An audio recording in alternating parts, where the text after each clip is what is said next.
Assalamualaikum warahmatullahi wabarakatuh. Alhamdulillah, pada pagi hari ini kita kembali bertemu dalam pembelajaran PAI. Mari kita awali dengan membaca doa bersama-sama.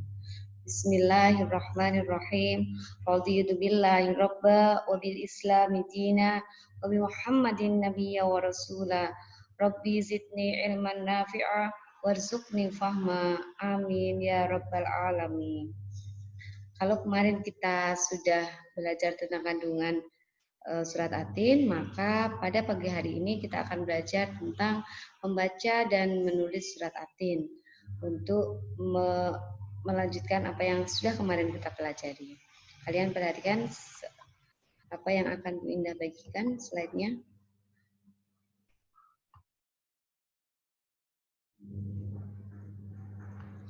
Membaca dan menulis surat Atin.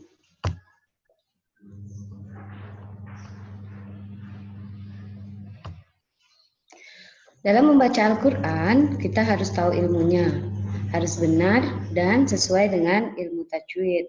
Apa ilmu tajwid? Ilmu tajwid adalah ilmu yang berguna untuk mengetahui bagaimana cara melafalkan huruf yang benar dan dibenarkan, baik berkaitan dengan sifat, mat, makhraj, dan lain sebagainya. Adapun tujuan kita mempelajari ilmu tajwid adalah agar kita dapat membaca Al-Quran dengan benar. Jadi ilmu tajwid adalah ilmu yang kita gunakan supaya kita dapat membaca Al-Quran dengan benar. Ada banyak cabang dari ilmu tajwid. Bagian-bagian dari ilmu tajwid ada tentang mat, hukum nun sukun, hukum mim sukun, kemudian tarkik, tafhim, dan banyak lagi. Tapi yang akan kita pelajari pada pagi hari ini hanya sebatas pada al-ta'rif, yakni alif lam. Hukum bacaan alif lam. Hukum bacaan alif lam ada dua, yakni alif lam komariah dan alif lam syamsiah. Alif lam komariah artinya dibaca jelas, al-komariah, alnya terbaca jelas. Hurufnya yakni hamzah, ba, ghin, ha, jim, kaf, wawu, kha, fa, ain, qaf, ya, mim, dan ha. Kita lihat contohnya. Rabbil alamina.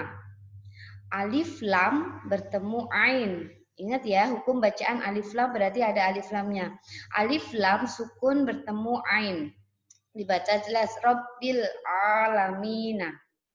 Yang kedua, fil ardi. Alif lam bertemu hamzah. Ini hamzah. Maka lamnya dibaca jelas, fil ardi. Yang seperti ini adalah hukum bacaan alif lam komariah. Yang kedua, alif lam syamsiah. Alif lam syamsiah nanti lamnya tidak terbaca atau lebur. Hurufnya adalah to, sa, sod, ro, ta, za, dal, sin, nun, dal, shin, do, dot, dan lam. Artinya jika ada alif lam bertemu salah satu huruf syamsiah di atas, maka lamnya tidak terbaca atau lebur. Dan hukum bacaannya disebut hukum bacaan alif lam syamsiah atau asyamsiah. Contohnya, yaumiddin. Alif lam bertemu huruf dal, maka alif lamnya tidak terbaca, langsung lebur ke dal. Yaumiddin. Tidak boleh dibaca yaumildin, tidak boleh. Ilahin nas. Alif lam bertemu huruf nun. Ini huruf nun, maka dibacanya juga lebur langsung ke huruf nun. Ilahin nas. Sudah paham? Kita lanjutkan. Kita latihan dulu. Mana yang ada al-ta'rifnya? Dari 3 contoh di sini, 1, 2, 3, kira-kira mana yang ada al-ta'rifnya? Secara langsung aja. Ya, 1 dan 2. Ada alif lam, ada alif lam. Berarti ini ada bacaan al-ta'rifnya. Yang ketiga, bukan termasuk bacaan al-ta'rif karena tidak ada alif lamnya. Ingat ya, al-ta'rif adalah jika ada alif lamnya. Kita lanjutkan. Sekarang tentukan mana bacaan yang termasuk bacaan di bawah ini termasuk Asy-Syamsiyah atau Al-Qamariyah. Yakadul barqu yakhtafu absarahum. Al-Qamariyah atau Asy-Syamsiyah, kita lihat alif lam bertemu huruf ba. Ya, Al-Qamariyah. Lamnya terbaca jelas. Yang kedua, Alladzi ja'ala lakumul arda firasya. Alif lam qamariyah atau syamsiyah? Ya, alif lam qamariyah. Alif lam bertemu huruf hamzah. Selanjutnya, ulaikal ladzina ishtarawud dhalalah. Alif lam bertemu huruf dot. Alif lamnya tidak terbaca, berarti termasuk dalam syamsiyah. Selanjutnya, au kasayyibim minas sama. Asy-Syamsiyah. Lihat alif lam bertemu sin, tidak terbaca. Yang ini terbaca. Sudah paham ya? Insyaallah sudah paham. Kalian perhatikan pasti paham. Membaca sudah, sekarang kita menuliskan surat Atin. Ingat, menulis Arab dimulai dari huruf sebelah kanan. Ini yang ini samanya kanan, sebelah kanan kita. Yang ini sebelah kiri. Menulis Al-Quran menggunakan huruf hijaiyah dan dimulai dari kanan. Demikian juga membacanya. Masih ingat huruf hijaiyah? Alif, ba, ta, sa, jim, ha, kho, dal, dal, ro, za, sin, shin, shod, dot, to, do, ain, ghain, fa, qaf, kaf, lam, mim, nun, waw, ha, hamzah, ya.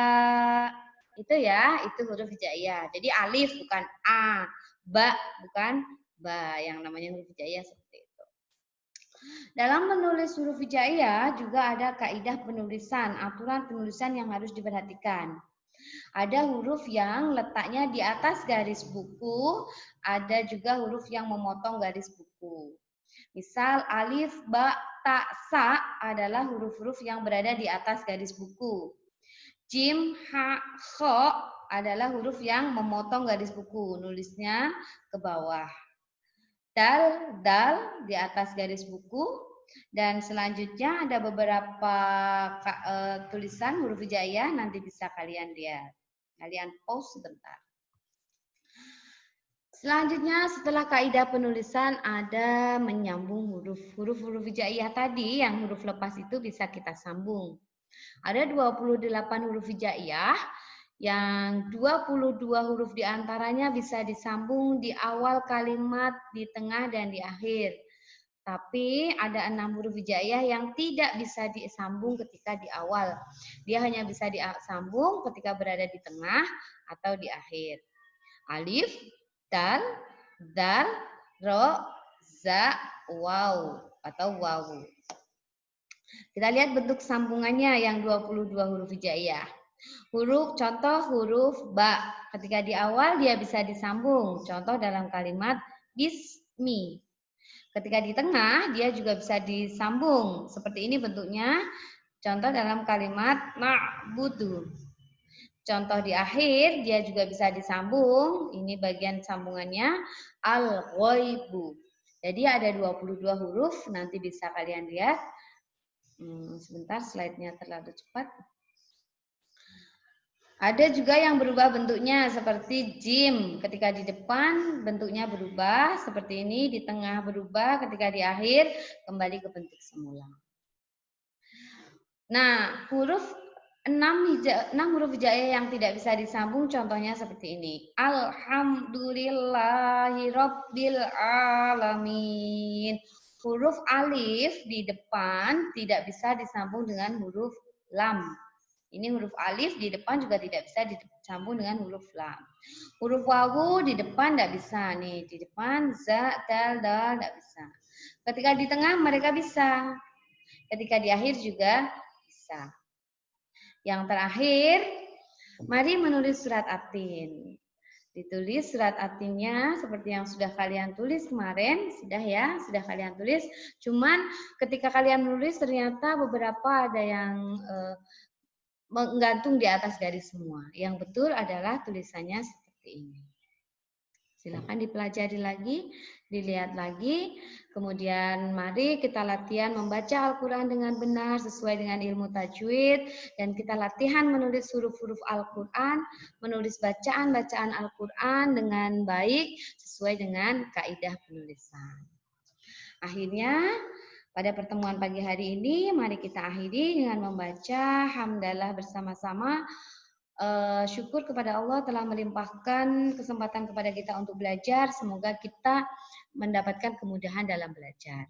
Alhamdulillahirabbil alamin. Tugas nanti akan Bu Indah share selanjutnya. Wabillahi taufiq wal hidayah waridha wal inayah. Wassalamualaikum warahmatullahi wabarakatuh.